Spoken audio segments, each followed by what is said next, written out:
beginning, humanity was not a composer, but an echo.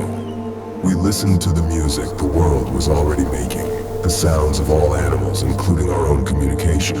Our first melodies were not invented, but learned by ear from a planet that had been singing for eons. We started with the tools we were born with. We clapped our hands, we stomped our feet. Rhythm and melody came from the human body itself, the first and most natural instrument. The human body is itself a complete musical instrument capable of percussion and melody beyond the rhythmic possibilities of clapping and finger snapping. The voice is the most important instrument till this day, simultaneously percussive and melodic in its expressive range. Life was dangerous. We used sharp sounds to signal danger across long distances. We used low, rhythmic grunts to coordinate during a hunt without words. At night, safe in a cave, we turned those same practical sounds into something more. That's when language began. Now moving into one of the most profound shifts in human history, the Neolithic Revolution. This is the end of the Paleolithic and the beginning of a new way of life. Let's anchor this new era.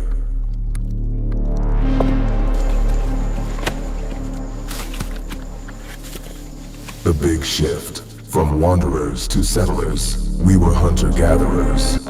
Our lives were dictated by the movements of animals. We followed the food. Our bands were small and mobile. Now, the new village era. We became farmers and herders. We learned to domesticate plants like wheat, barley, and animals like goats, sheep. This changed everything. In a hunter-gatherer band, everyone made music. In a village with specialized roles, the first professional musician might have emerged. The person whose music was so powerful, they were freed from farming to focus on ritual, celebration, and storytelling for the entire community. Our revolution changed the very rhythm of human life. We settled down. This is when a musician first had a formal role and was paid for it. The currency was food, shelter, and status, creating a template for the artist's role in society that continues to this day. Before metal, there was only bone, shaped by hand, pierced with care, to sing the first human songs. A curious human noticed something strange. A stone left in the fire began to melt, shaping into a new gleaming substance. That moment marked the birth of metal and the dawn of a new era.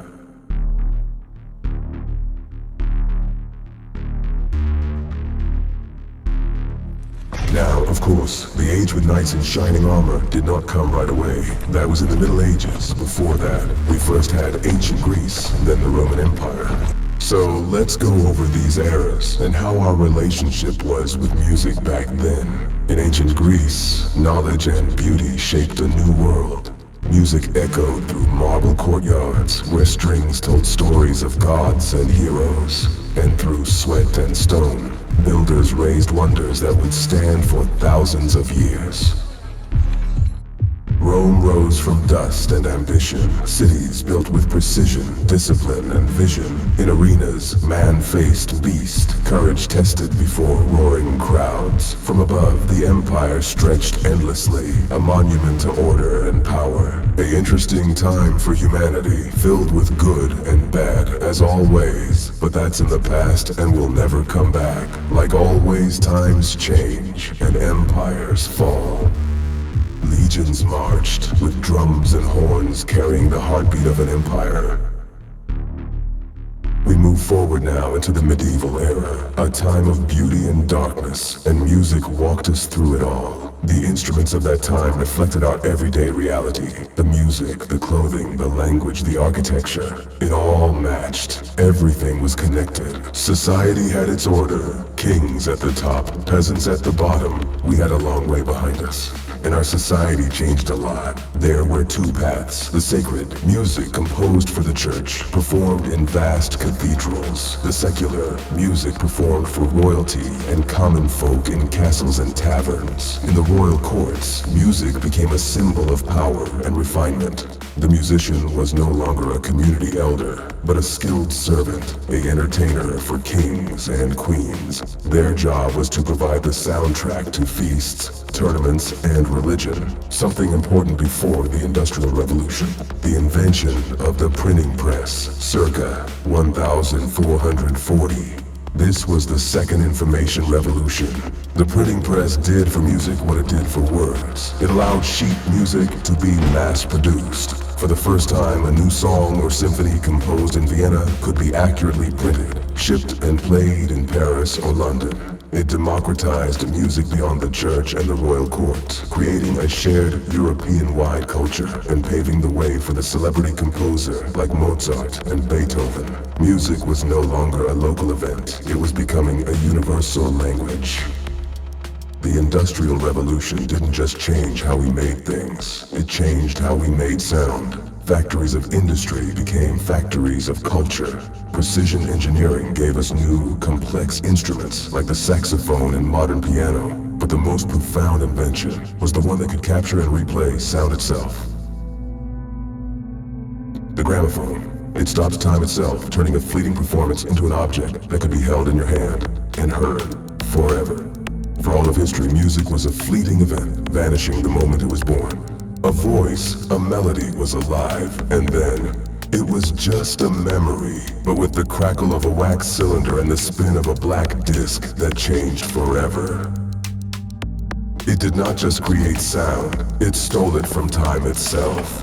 For the first time, a specific performance could be preserved, boxed, and sent across the world. A singer's voice could now echo in a home 1,000 miles away, long after they had fallen silent. Music was no longer just an experience, it was an object, a possession. With the power to capture sound, a new industry was born. Record companies emerged and became a thing, from the opera houses of Italy to the blues clubs of the American South, turning local music into a commercial product for the masses. Blues and jazz emerged. The hotspot was in the US. Everyone heard about it since radio and TV and newspapers and magazines slowly came in. You've been playing these clubs for a while now.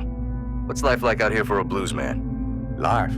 It's a road, son, long and cracked, but it's the only one I know. I sing 'cause talking don't get you nowhere in this world. Not for a man like me. You mean because of the times? Yeah, folks love the sound, but they don't always love the skin that makes it. We play behind curtains sometimes.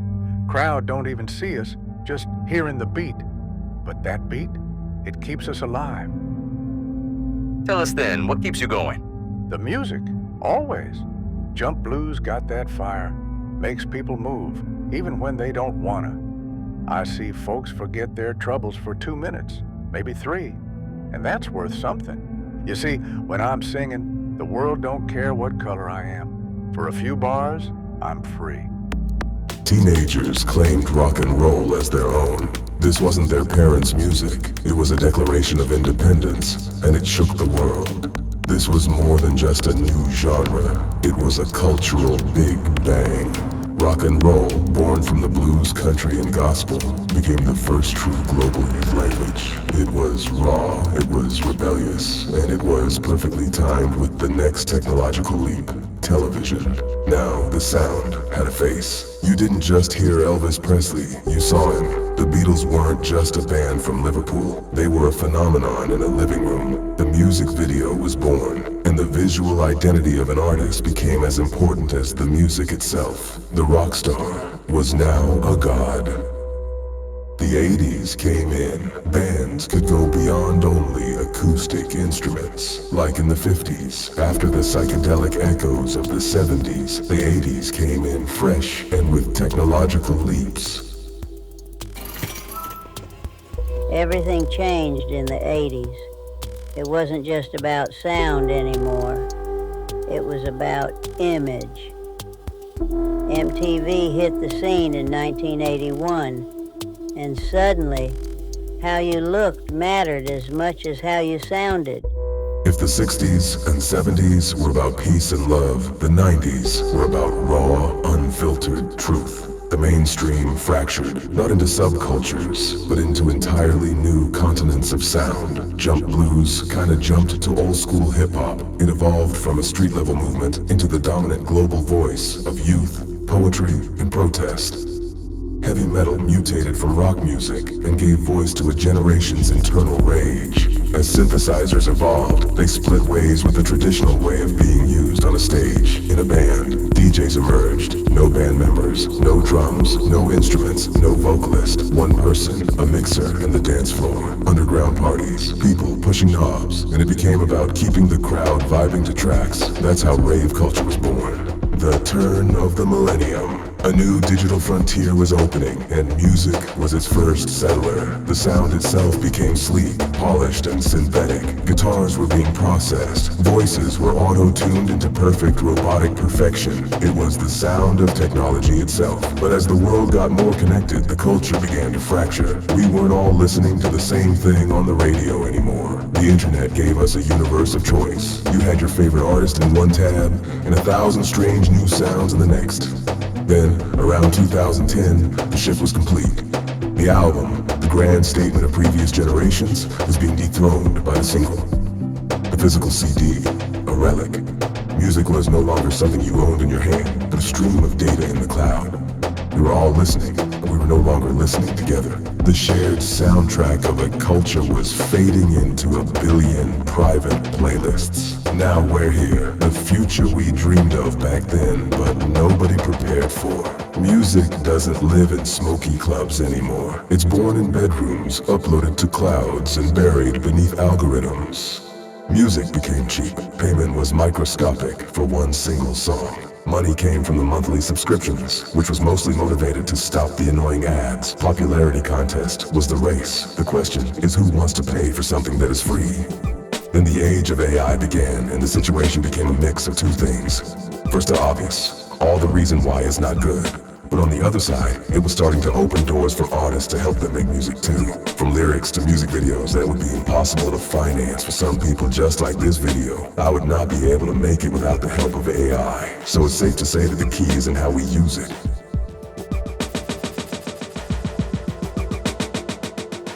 We now stand here in 2026 and wait for the next chapters of the history of music.